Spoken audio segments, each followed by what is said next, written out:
Welcome everyone. জেনপাস Yuji 2021 এর counselling এর registration, choice filling, choice locking সম্পর্কিত আজকের ভিডিও অত্যন্ত গুরুত্বপূর্ণ হতে চলেছে তোমাদের জন্য।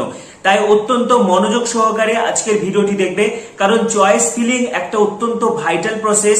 চয়েস ফিলিং এ যদি তোমার ভুল হয়ে যায় তাহলে কিন্তু পরবর্তীতে অনেক অসুবিধার মুখে পড়তে হবে। তাছাড়া আমি তোমাদের থেকে প্রচুর রিকোয়েস্ট পেয়েছি যাতে আমি রেজিস্ট্রেশন বা চয়েস ফিলিং নিয়ে ভিডিও বানাই, তোমাদেরকে বিস্তারিত আলোচনা করি। তো আজকের ভিডিওতে আমি চয়েস ফিলিং তোমরা কিভাবে করবে, কিভাবে রেজিস্ট্রেশন হবে, সমস্ত কিছু নিয়ে আজকে ভিডিওতে আলোচনা করব। তার আগে বলছি, যারা যারা আমাদের চ্যানেলে নতুন ভিডিও দেখছো তাড়াতাড়ি সাবস্ক্রাইব করো এবং পাশে যে বেল আইকনটা দেখতে পাচ্ছ সেটি প্রেস করে দাও। পাশাপাশি তোমরা আমাদের টেলিগ্রাম গ্রুপে যুক্ত হয়ে যাও।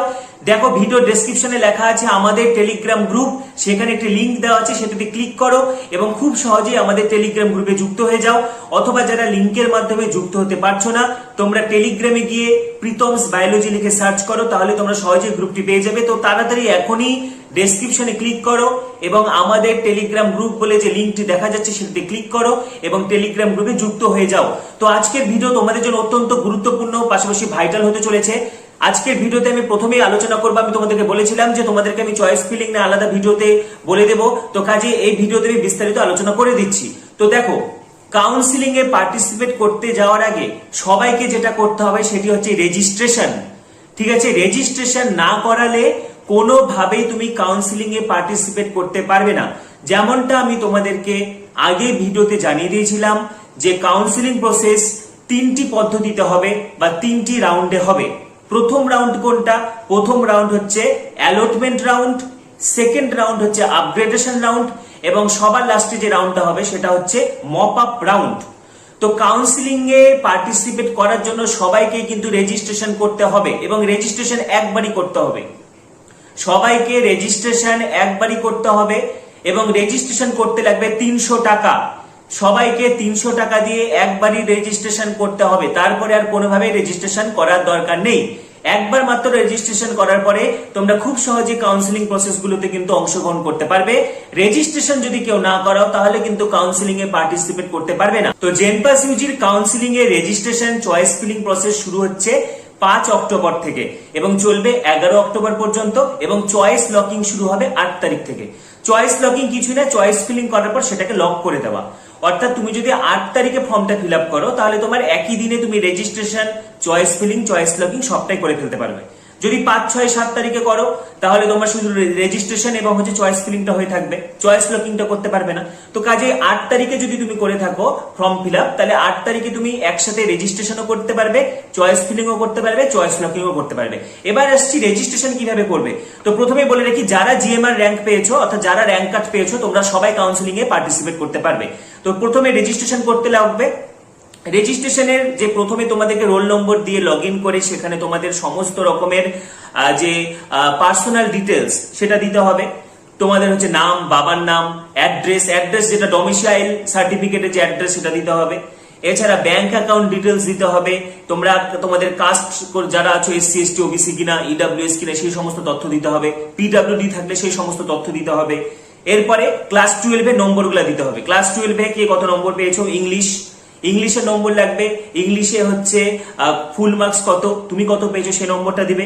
তারপর ফিজিক্সের নম্বর দিতে হবে, কেমিস্ট্রির নম্বর দিতে হবে, বায়োলজির নম্বর দিতে হবে। এই 4টা নাম্বার কিন্তু must, English, physics, chemistry, biology. এছাড়া যাদের হচ্ছে ম্যাথ আছে ম্যাথের নম্বর দিবে। এছাড়া যাদের ম্যাথ ছাড়া অন্যান্য 4 সাবজেক্ট আছে, যেমন কম্পিউটার সায়েন্স থাকতে পারে, কম্পিউটার অ্যাপ্লিকেশন থাকতে পারে, তোমরা সেই সমস্ত সাবজেক্টের নম্বরটা দিবে। কিন্তু পিসিবি এই কম্বিনেশনটা কিন্তু থাকতে হবে, অর্থাৎ ফিজিক্স, কেমিস্ট্রি, বায়োলজি তিনটাতে কিন্তু ইন্ডিভিজুয়ালি ভাবে পাস করে থাকতে হবে, পাশাপাশি ইংরেজিতে তো পাস করতেই হবে। ঠিক আছে, তো ইংলিশের নম্বর তোমরা দিবে, ফিজিক্স, কেমিস্ট্রি, বায়োলজি। তারপরে তোমরা যাদের ম্যাথমেটিক্স আছে ম্যাথমেটিক্সের নম্বরটা দিবে। এছাড়া ম্যাথমেটিক্স ছাড়া যাদের হচ্ছে কম্পিউটার সায়েন্স আছে বা যাদের হচ্ছে কম্পিউটার অ্যাপ্লিকেশন আছে সেই সমস্ত নম্বরগুলো দিবে, বা যাদের হচ্ছে 4 সাবজেক্ট নেই তাদের সেই নম্বরগুলো দেওয়ার দরকার নেই। এরপরে কিন্তু তোমাদের রেজিস্ট্রেশনের ফিটা পেমেন্ট করতে হবে, যেটা হচ্ছে 300 টাকা। 300 টাকা ফি পেমেন্ট করলে তোমাদের রেজিস্ট্রেশন সাকসেসফুল হয়ে যাচ্ছে। এইবার তারপরে তোমাদের কাছে যে অপশনটা থাকবে, তোমাদের প্রতীক্ষিত অপশন, সেটা হচ্ছে চয়েস ফিলিং। চয়েস ফিলিং একটা অত্যন্ত ভাইটাল জিনিস। তো তোমাদের মনে একটা টেনশন কাজ করছে যে তোমরা কেমন করে চিনতে পারবে কোনগুলো সরকারি কলেজ কোনগুলো বেসরকারি কলেজ। দেখো তোমাদেরকে আমি আগেই সরকারি কলেজের লিস্ট দিয়ে দিয়েছিলাম। এতদিন ধরে বিএসসি নার্সিং এর ক্ষেত্রে সরকারি কলেজ কিন্তু 11টা ছিল, এবছর আরো 13টা যুক্ত হয়েছে, মোট সরকারি কলেজের সংখ্যা হচ্ছে 24টা। তো তোমাদের চিন্তা করার কোনো কারণ নেই। কাউন্সিলিং প্রসেসে যখন তোমরা রেজিস্ট্রেশন করবে তখন তোমাদের হচ্ছে চয়েস ফিলিং এর সময় আলাদা করেই থাকবে সেটা, অর্থাৎ সরকারি কলেজের একটা কলাম আলাদাই থাকবে, প্রাইভেট কলেজের কলাম আলাদা থাকবে। বোঝা গেছে কথাটা? আবার বলে দিচ্ছি, চয়েস ফিলিং করার সময় তোমাদের কোনো টেনশন নেই, সরকারি কলেজের কলাম একটা আলাদাই থাকবে, সেখান থেকে তোমাদের সিলেক্ট করতে হবে, এবং প্রাইভেট কলেজের কলাম আলাদা থাকবে, সেখান থেকে তোমাদের সিলেক্ট করতে হবে। এবারে তোমাদের মনে প্রশ্ন থাকতে পারে যে কতগুলো কলেজ হচ্ছে সিলেক্ট করতে পারবো। এবার আমি তোমাদেরকে বলে যাচ্ছি, লিস্টে যতগুলো কলেজ আছে, যতগুলো সরকারি কলেজ আছে, যতগুলো প্রাইভেট ইনস্টিটিউশন আছে, সবগুলো তোমরা সিলেক্ট করতে পারবে। কিন্তু ঘটনা হচ্ছে যারা প্রাইভেট কলেজে পড়তে চাও না, কারণ প্রাইভেট কলেজে কিন্তু প্রচুর টাকা পয়সার ব্যাপার আছে, কারণ আমি অলরেডি তোমাদেরকে প্রাইভেট কলেজের ফি নিয়ে অলরেডি আমার ভিডিও বানানো আছে, যারা মিস করেছো এই ভিডিও শেষে এন্ড স্ক্রিন অথবা প্লে লিস্ট ভিজিট করলেও তোমরা পেয়ে যাবে। তো প্রাইভেট কলেজে প্রচুর খরচ হবে, সেখানে কিন্তু 8 লাখ টাকা 9 লাখ টাকার মতো লাগবে। বিভিন্ন প্রাইভেট কলেজের এক এক রকম রেট আছে। তো যারা প্রাইভেট কলেজে পড়তে চাও তারা কি করবে, তারা হচ্ছে সরকারি কলেজের সাথে সাথে প্রাইভেট কলেজগুলো তোমরা সিলেক্ট করবে। আবার বলছি, যারা প্রাইভেট কলেজে পড়তে চাও, ঠিক আছে, অর্থাৎ যারা ভাবছো যে সরকারি কলেজে চান্স পাবে না, প্রাইভেট কলেজে পড়বে, তোমরা তাহলে সরকারি কলেজের পাশাপাশি প্রাইভেট কলেজগুলো চয়েসে রাখবে। কিন্তু যারা প্রাইভেট কলেজে পড়বে না, অর্থাৎ প্রাইভেট কলেজে তো সবার পক্ষে পড়া সম্ভব না অত লক্ষ টাকা খরচ করে, তো যাই হোক, তো প্রাইভেট কলেজে তোমরা যারা পড়বে না তারা কি করবে, তারা শুধুমাত্র চয়েস ফিলিং এ সেই 24টা সরকারি কলেজ রাখবে। চয়েস ফিলিং এ শুধুমাত্র 24টা সরকারি কলেজ রাখবে, যারা প্রাইভেট কলেজে পড়তে চাও না। ঠিক আছে, যারা প্রাইভেট কলেজে পড়তে চাও না, আবার বলে দিচ্ছি বারবার করে, কারণ তোমাদের অজস্র প্রশ্ন আছে এটা নিয়ে, তোমরা শুধুমাত্র চয়েস ফিলিং এর সরকারি যে 24টা হাসপাতাল বা কলেজ আছে সেই 24টা হাসপাতাল বা কলেজই রাখবে। ঠিক আছে, এটা নার্সিং এর ক্ষেত্রে এবং প্যারামেডিক্যালের ক্ষেত্রে আছে, কারণ মেয়েরা হচ্ছে নার্সিং প্লাস প্যারামেডিক্যাল দুটোর ক্ষেত্রে এলিজিবল এবং ছেলেরা হচ্ছে শুধুমাত্র প্যারামেডিক্যালের ক্ষেত্রে এলিজিবল। তো যাই হোক, আমি যেটা বলতে চাচ্ছি যে যারা প্রাইভেটে পড়তে চাইছো না তোমরা শুধু সরকারি প্রতিষ্ঠানগুলোই লিস্টে রাখবে, এবং যারা প্রাইভেটে পড়তে চাইছো তোমরা সরকারি এবং প্রাইভেট সবগুলোই তোমাদের লিস্টে রাখবে।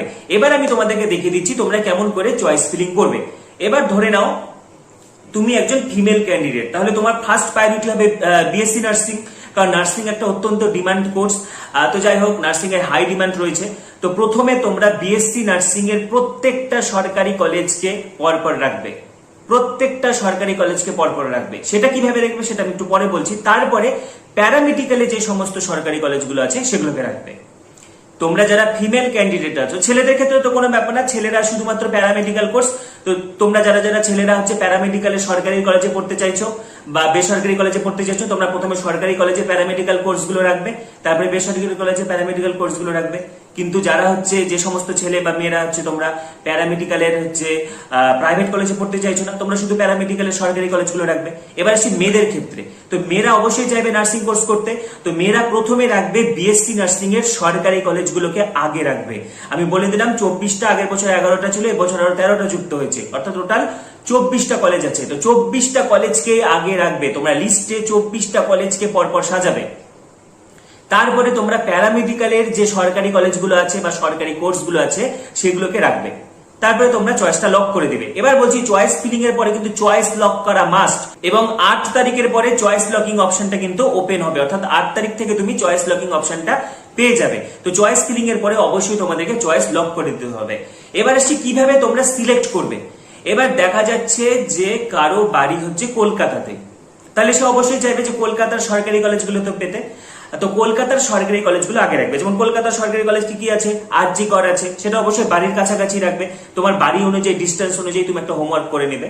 যেমন আরজি কর আছে কলকাতায়, কলকাতার মধ্যে আছে কলকাতা মেডিকেল কলেজ আছে, এনআরএস আছে, আইডিবিজি হাসপাতাল আছে, হ্যাঁ, তারপরে হচ্ছে এসএসকেএম হাসপাতাল আছে। তো কলকাতার হাসপাতালগুলো, কলকাতার যে সরকারি হাসপাতাল বা মেডিকেল কলেজগুলো সেগুলো তোমরা আগে রাখবে। তারপরে তোমরা যে জেলারগুলো রাখবে, যেমন পুরুলিয়াতে আছে, বাঁকুড়াতে আছে, বর্ধমানে আছে, নর্থ বেঙ্গলে আছে, জেলারগুলো আগে রাখবে। এবার যাদের নর্থ বেঙ্গলে বাড়ি তাহলে তোমরা নর্থ বেঙ্গলের একটাই মাত্র মেডিকেল কলেজে বিএসসি নার্সিং পড়ানো হয় সরকারিভাবে, সেটা হচ্ছে নর্থ বেঙ্গল মেডিকেল কলেজ। তো তোমরা সবাই নর্থ বেঙ্গল মেডিকেল কলেজে রাখবে, আগে রাখবে। যাদের হচ্ছে শিলিগুড়ি, মালদা, জলপাইগুড়ি, কোচবিহার, আলিপুরদুয়ার এগুলো জায়গায়, উত্তর দিনাজপুর, দক্ষিণ দিনাজপুরে বাড়ি, তো তোমরা আগে নর্থ বেঙ্গল মেডিকেল কলেজটা আগে রাখবে। তারপরে তোমরা বর্ধমান রাখতে পারো, তারপরে তোমরা ডাইরেক্ট কলকাতাতে চলে যাবে, নাহলে কিন্তু তোমাদের যাওয়া আসার সমস্যা হবে। কারণ তোমরা যদি নর্থ বেঙ্গল, তারপরে যদি হচ্ছে তোমরা বর্ধমান বা বাঁকুড়া, মেদিনীপুর এগুলো রাখো, তাহলে তোমাদের যাওয়া আসা করতে অনেকটা অসুবিধা হবে। কারণ ডাইরেক্ট ট্রেনের ব্যবস্থাটা কিন্তু কলকাতায় ডাইরেক্ট ট্রেন উত্তরবঙ্গ থেকে প্রচুর আছে। তো সেখানে কি করবে, তোমরা নর্থ বেঙ্গল মেডিকেল কলেজটা আগে রাখবে। তারপরে কি করবে, বর্ধমানটা রাখতে পারো, বর্ধমান কাছাকাছি আছে। তারপরে তোমরা কলকাতার যে কলেজগুলো আছে সেগুলো রেখে দিবে। কলকাতা মেডিকেল আছে, আরজি কর আছে, এনআরএস আছে, আইডিবিজি হাসপাতাল আছে, এগুলো তোমরা রাখবে। পাশাপাশি একই প্রযোজ্য সকলের ক্ষেত্রে, মনে করো তোমার বাড়ি বর্ধমানে, তো যাদের বর্ধমান বা তার আশেপাশে বাড়ি তোমরা তাহলে বর্ধমান মেডিকেল কলেজ আগে রাখবে। তারপরে তোমরা সিউড়ির যে গভর্নমেন্ট কলেজ অফ নার্সিং নতুন ওপেন হয়েছে সেটা রাখবে। তারপরে ইএসআই আসানসোল রাখবে। তারপরে তোমরা চলে যাবে কলকাতার দিকে যে সমস্ত মেডিকেল কলেজ আছে সেগুলো রাখবে। তারপরে বাঁকুড়া, মেদিনীপুর এগুলো তোমরা রাখবে। চয়েস তোমরা সবগুলোই রাখবে, গভর্নমেন্ট কলেজ যতগুলো আছে সবগুলোই লিস্টে রাখবে, কিন্তু তোমাদের যাওয়া আসার সুবিধা কোনটা, তোমাদের যাওয়া আসা বেশি সুবিধা হবে সেগুলো তোমরা আগে রাখবে। তাহলে সেই কলেজগুলো পেলে তোমাদের যাতায়াতের সুবিধা হবে। ঠিক আছে, এটা একটা কথা। এছাড়া হচ্ছে আমি আর একটু উদাহরণ দিচ্ছি, মনে করো যাদের বাড়ি বাঁকুড়াতে, বাঁকুড়া, মেদিনীপুর এগুলো জায়গায় যারা বাড়ি, তারা লিস্টে আগে কি চয়েস ফিলিং কি রাখবে, বাঁকুড়া সম্মিলনী মেডিকেল কলেজ এটা রাখবে, মেদিনীপুর মেডিকেল কলেজ রাখবে। তারপরে হ্যাঁ, বা যাদের মেদিনীপুরে বাড়ি তারা মেদিনীপুর মেডিকেল কলেজটা আগে রাখবে। তারপরে বাঁকুড়া সম্মিলনী মেডিকেল কলেজটা আগে রাখবে। এছাড়া তমলুকে যেটা একটা নতুন হয়েছে মাতঙ্গিনী কলেজ অফ নার্সিং, এটা গভর্নমেন্ট, এটা রাখবে। হ্যাঁ, গভর্নমেন্ট কলেজ অফ খড়গপুর এটা রাখতে পারো। তারপরে তোমরা কলকাতার দিকে চলে যাবে, কলকাতার মেডিকেল কলেজগুলো রাখবে। তারপরে তোমরা সবার লাস্টে নর্থ বেঙ্গল মেডিকেল কলেজ রাখবে। তো এইভাবে তোমাদের যাওয়া আসার সুবিধা অনুযায়ী কিন্তু তোমরা চয়েস ফিলিং করবে, এবং অবশ্যই সরকারি কলেজগুলো আগে রাখবে। তারপরে কেউ যদি প্রাইভেট কলেজে ভর্তি হতে চাও তাহলে প্রাইভেট কলেজগুলো রাখবে, নাহলে প্রাইভেট কলেজগুলো রাখার দরকার নেই। যদি তুমি প্রাইভেট কলেজে ভর্তি হতে না চাও তাহলে প্রাইভেট কলেজ রাখবে না, শুধুমাত্র সরকারি কলেজই রাখবে। যে 24টা সরকারি কলেজ বললাম নার্সিং এর ক্ষেত্রে সেটা রাখবে। এবার বিএসসি নার্সিং এর লিস্টের পর তুমি প্যারামেডিক্যাল গুলো সিলেক্ট করবে। এখানে একটা কথা বলে রেখে, আরেকটা ইউনিভার্সিটি আছে সরকারি ইউনিভার্সিটি, যেটা ওয়েস্ট বেঙ্গল হেলথ ইউনিভার্সিটির আন্ডারে, জেএনএম কল্যাণী। এটাও কিন্তু একটা খুব ভালো সরকারি প্রতিষ্ঠান, যেখানে বিএসসি নার্সিং অত্যন্ত কম খরচে করানো হয়, এবং এটা পুরোপুরি কিন্তু সরকারি কলেজ। ঠিক আছে, এটাও তোমরা লিস্টে রাখতে পারো। যাদের নদিয়া বা কৃষ্ণনগরের দিকে যাদের বাড়ি, তোমরা হচ্ছে জেএনএম কল্যাণী আগে রাখবে। তারপরে কলকাতার প্রপার যে গভর্নমেন্ট কলেজগুলো সেগুলো রাখবে। তো যাদের যে জায়গায় বাড়ি হোক, তোমরা চেষ্টা করবে তোমার বা তোমার জেলার আশেপাশে যেগুলো আছে সেগুলো আগে রাখতে, তারপরে কলকাতার কলেজগুলো রাখতে, কারণ কলকাতাতে যাওয়া আসার সুবিধা হবে। তারপরে বাকি জেলার কলেজগুলো রাখতে, ঠিক আছে, সরকারি কলেজগুলো। তো এইভাবে তোমরা চয়েস ফিলিংটা করবে। আমি তোমাদেরকে আরেকটা উদাহরণ দিয়ে বিষয়টা বুঝিয়ে দিচ্ছি। যেমন মনে করো তোমার বাড়ি হচ্ছে নর্থ বেঙ্গলে, তাহলে তুমি চয়েসে আগে কি রাখবে, তোমার বাড়ির কাছাকাছি নর্থ বেঙ্গল মেডিকেল কলেজ আগে রাখবে।